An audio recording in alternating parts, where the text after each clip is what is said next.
लोकसभा चुनाव 2019 में भाजपा का पूरा अभियान नरेंद्र मोदी के चेहरे पर आधारित था। वहीं इस बार के लोकसभा चुनाव 2024 में भी मोदी के चेहरे को ही मोदी की गारंटी के रूप में पेश किया गया, लेकिन जनता ने कुछ और सोचा हुआ था। 2024 के आंकड़े जैसे जैसे सामने आ रहे हैं, उससे पता चल रहा है कि भाजपा की हार कितनी बुरी तरीके से हुई है। हालांकि भाजपा इस हार को स्वीकार नहीं कर रही और विपक्ष का मजाक उड़ा रही है। एनडीए सरकार बनने की आड़ में भाजपा अपनी हार को छिपा रही है। सुकेश रंजन लिखते हैं कि 4% आरक्षण के अलावा टीडीपी के घोषणा पत्र में मुसलमानों के किए गए वादों की एक लंबी लिस्ट है। मसलन हज पर जाने वालों को 1 लाख की सरकारी सहायता, कब्रिस्तान के लिए हर शहर में जमीन, 50 साल के बाद पेंशन और न जाने क्या।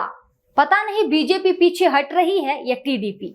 अभिषेक आनंद लिखते हैं, अभी तो मोदी जी ने शपथ भी नहीं लिया है। चंद्रबाबू नायडू के बेटे और टीडीपी नेता नारा लोकेश ने पेगासस फोन हैकिंग मामले का मुद्दा उठा दिया है और कह रहे हैं कि जांच होगी। लोकेश कहते हैं कि इस साल अप्रैल में भी उनके फोन पर पेगासस से अटैक हुआ था।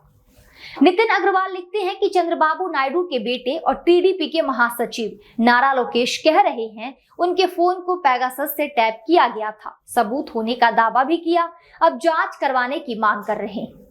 पत्रकार अजीत अंजुम लिखते हैं, वो सब तो ठीक है राजकिशोर जी, लेकिन मोदी के लिए कितना दुखद है बहुमत से 32 सीट दूर होना। अब सरकार चलाएंगे नीतीश और नायडू के सहारे। पैर छूने वाला भी किसी दिन पलट गया तो पैर खींच लेगा, फिर नतीजा आप जानते हैं। मोदी के अहंकार को जनता ने सबक सिखाया है।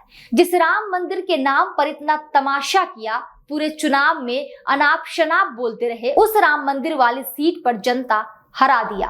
मोदी को जनता ने अयोध्या से हराया, आसपास की सीटों से हराया, बनारस में मार्जिन को 1/3 किया, आसपास सीटों पर झटका दिया, यूपी में मिट्टी पलीद कर दी, ठेल कर 40 के नीचे पहुंचा दिया। अयोध्या काशी मथुरा करते रहे, लेकिन जनता ने धता बता दिया।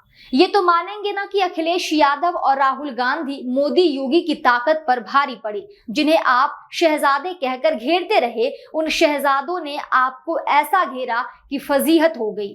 नायडू और नीतीश की बैसाखी पर सरकार चलाने को मजबूर हो गए।